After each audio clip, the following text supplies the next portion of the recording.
जीत प्रतिभा के चेहरे के एक्सप्रेशन देखकर समझ जाता है कि वो क्या सोच रही है और हंसते हुए बोलता है, बिल्कुल सही सोच रही हैं आप भाभी जी।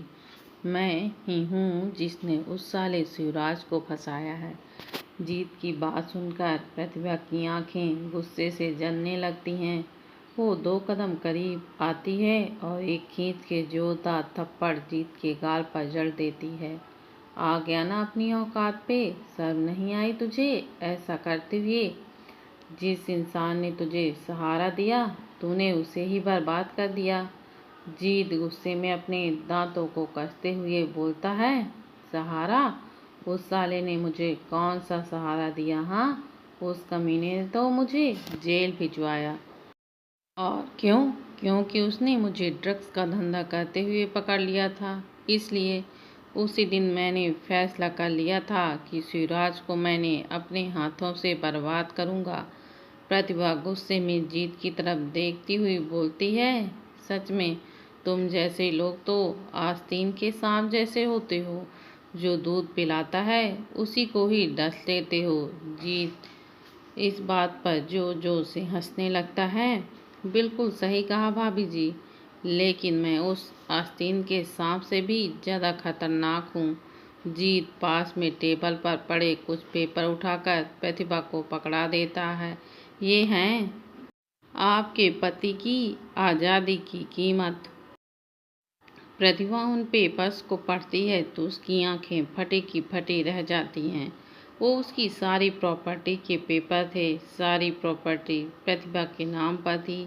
अगर आप अपने पति को बचाना चाहती हैं तो ये सारी प्रॉपर्टी मेरे नाम करनी होगी।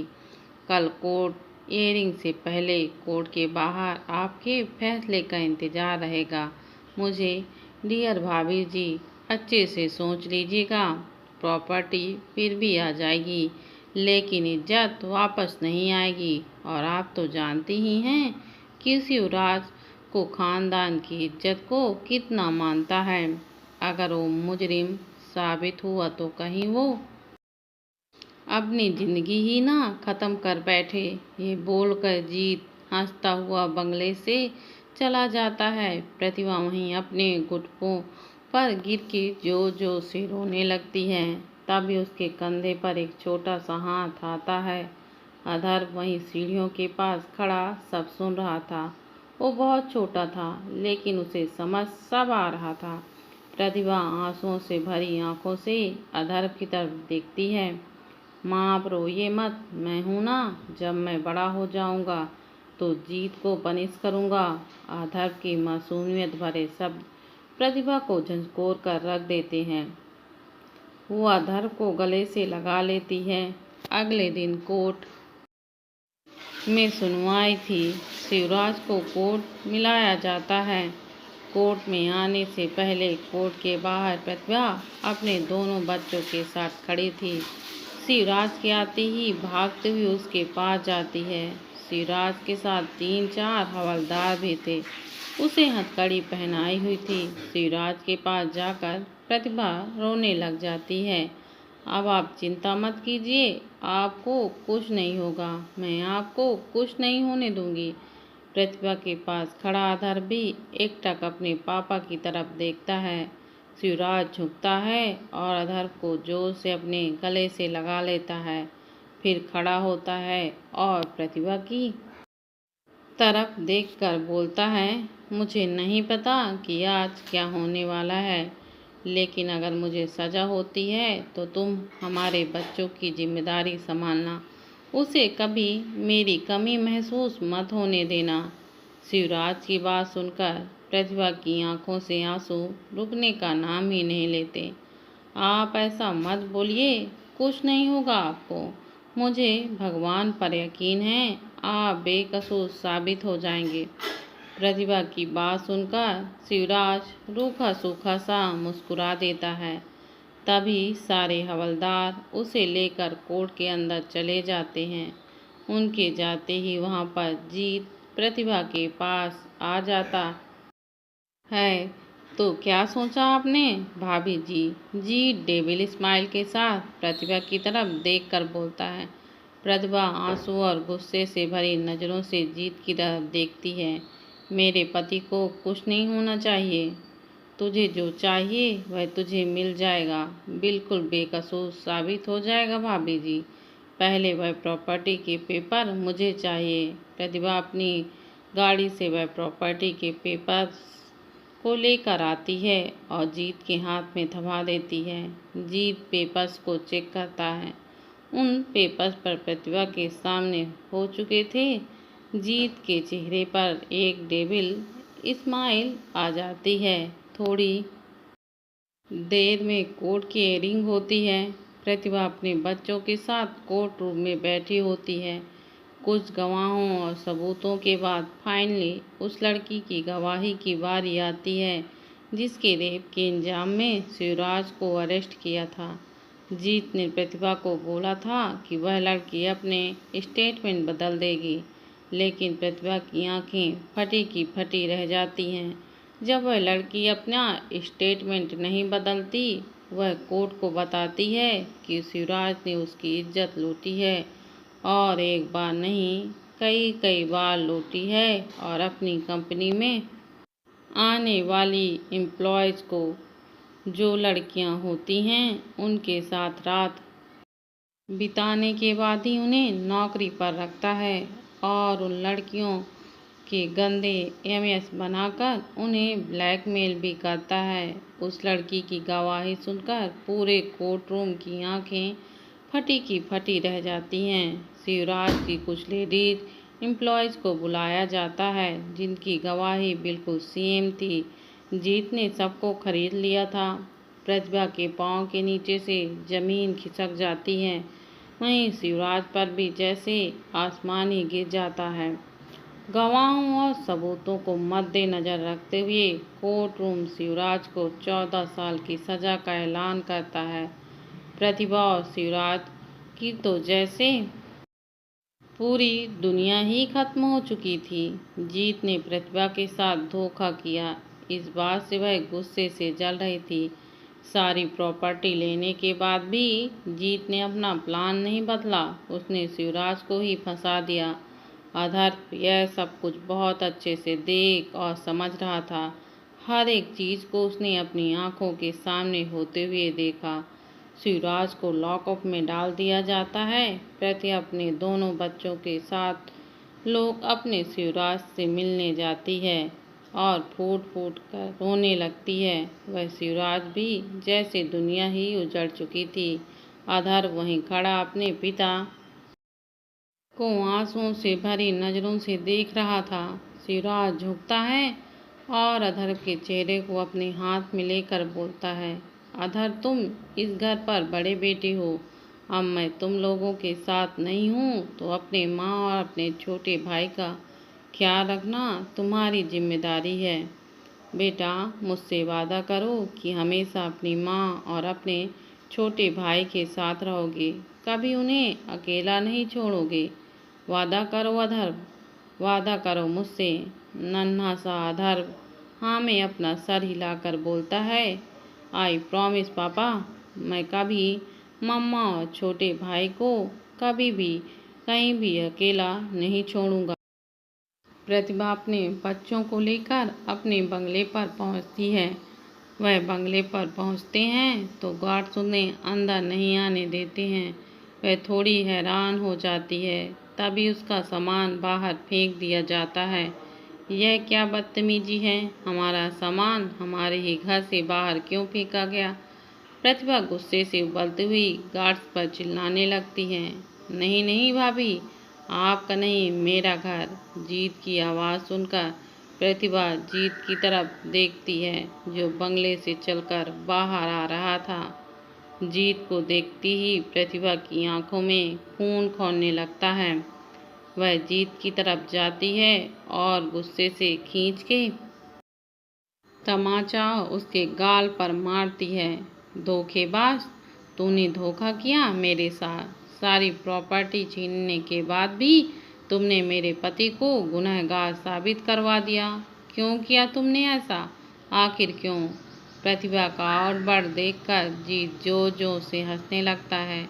आप बहुत ही बेवकूफ़ हैं भाभी जी। आपने सोचा भी कैसे कितने शिवराज को गुनहगार साबित कर दूंगा।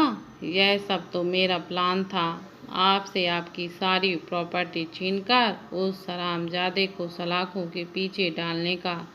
जीत की एक एक बात प्रतिभा के सीने पर किसी खंजर की तरह चुभ रही थी। वह गुस्से में बौखलाए जा रही थी, लेकिन जीत बड़े ही मज़े ले रहा था।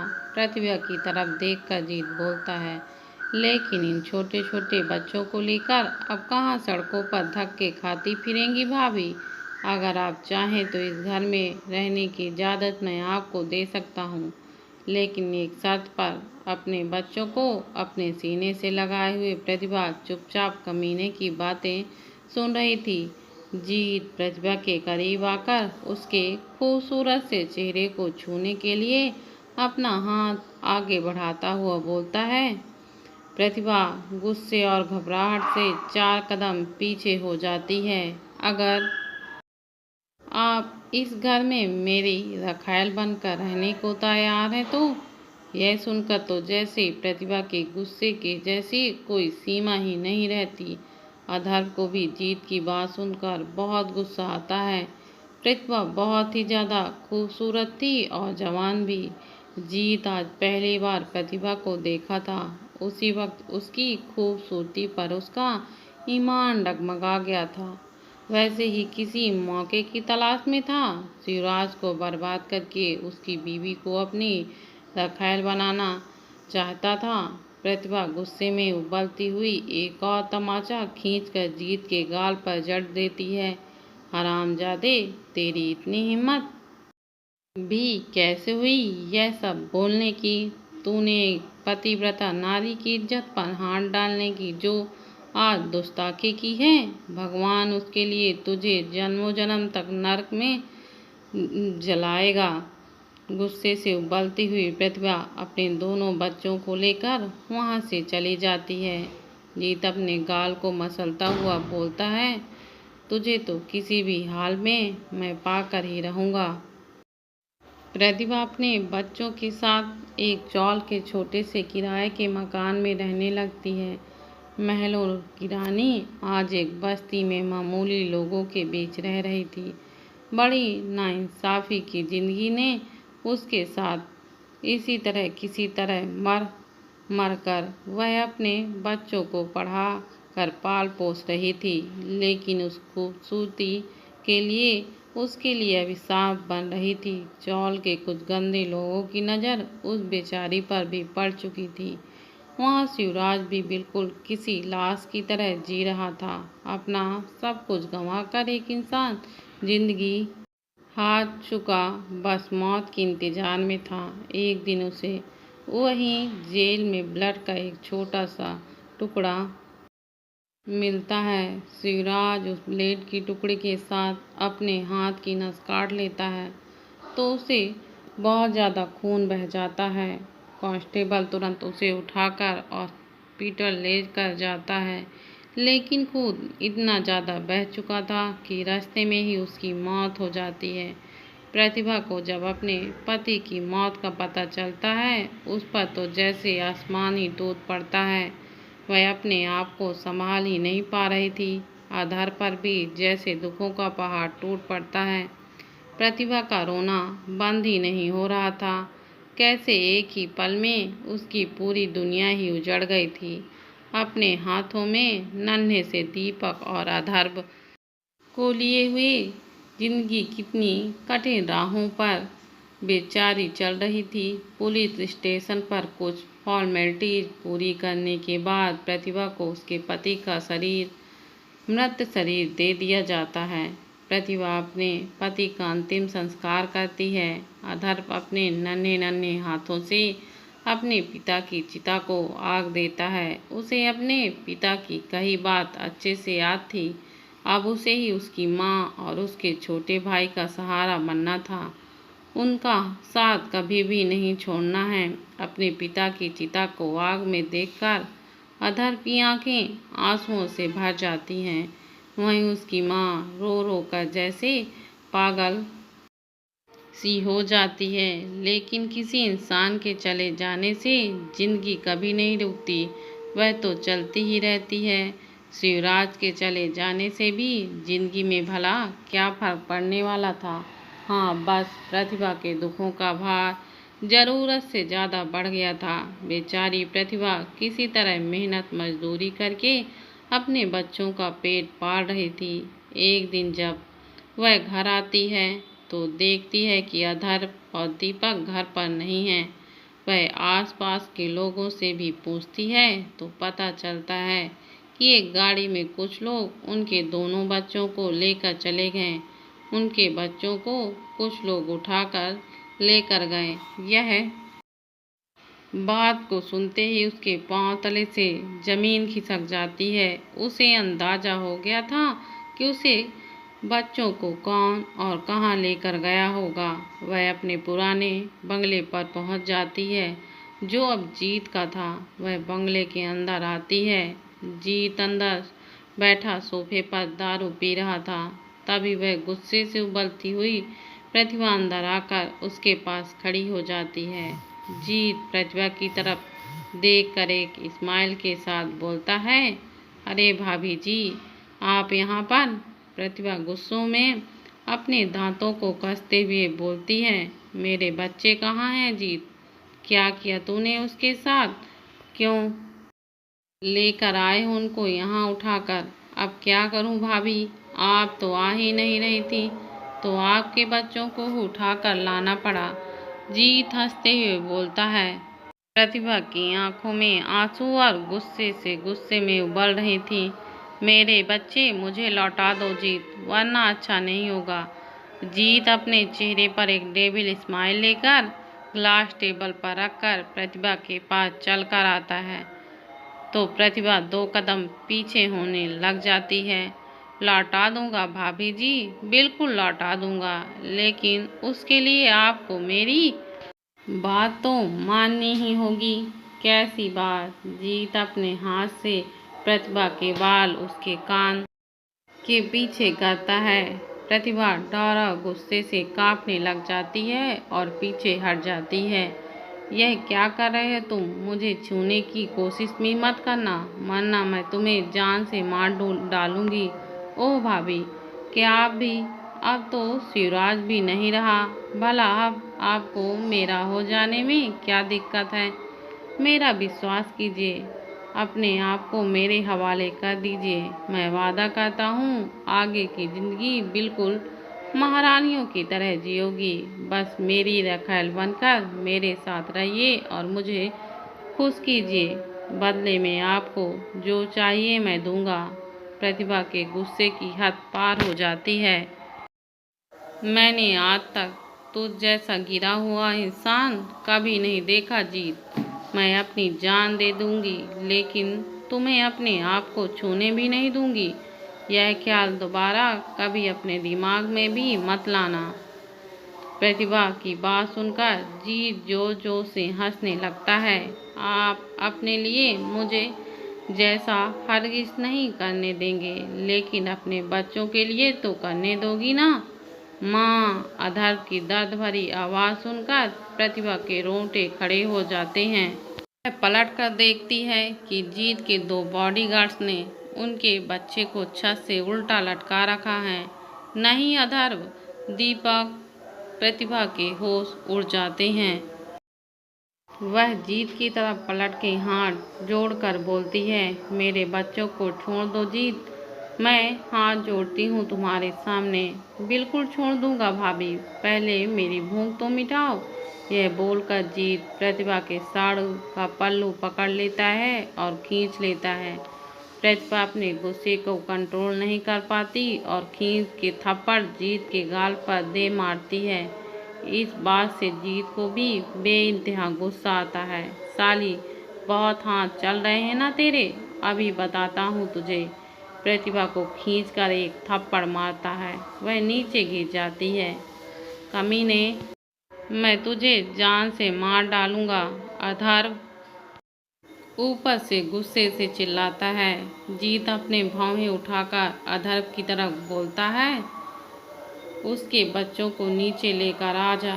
जीत अपने गार्ड्स की तरफ देखकर चिल्लाकर बोलता है। गार्ड जीत के कहने पर दोनों बच्चों को नीचे लेकर आ जाते हैं और जीत उसके पास जाकर अधर्व के बालों को अपनी मुट्ठियों में पकड़कर बोलता है, अब तो अपनी आंखों से अपनी माँ की इज्जत को लूटते हुए देख। अधर्व की आंखों में खून खौलने लग जाता है और वह गार्ड के हाथों में छटपटाने लगता है। लेकिन एक छोटा सा 6 साल का बच्चा आखिर छटपटाने के अलावा कर भी क्या सकता था। जीत प्रतिभा के पास जाता है और बाल पकड़कर उसे जमीन से उठाता है और उसे लगातार थप्पड़ मारता है। प्रतिभा कभी यहाँ गिरती तो कभी वहाँ। बेचारी दर्द के मारे चिल्ला रही थी, लेकिन उसने जालिम को उस पर दया नहीं आई। प्रतिभा काफी घायल हो गई थी, उसके सर से खून बह रहा था। बेचारी बेसहारा जमीन पर पड़ी थी। जीत अपनी शर्ट के बटन खोलने लगता है। नहीं जीत, भगवान के लिए ऐसा मत करो, कुछ तो भगवान से डरो, प्लीज मुझे जाने दो, मेरे साथ ऐसा मत करो। जीत बेचारी प्रतिभा जमीन पर बेसहारा पड़ी गिड़गिड़ा रही थी। कमीने, मेरी माँ को छोड़ दो।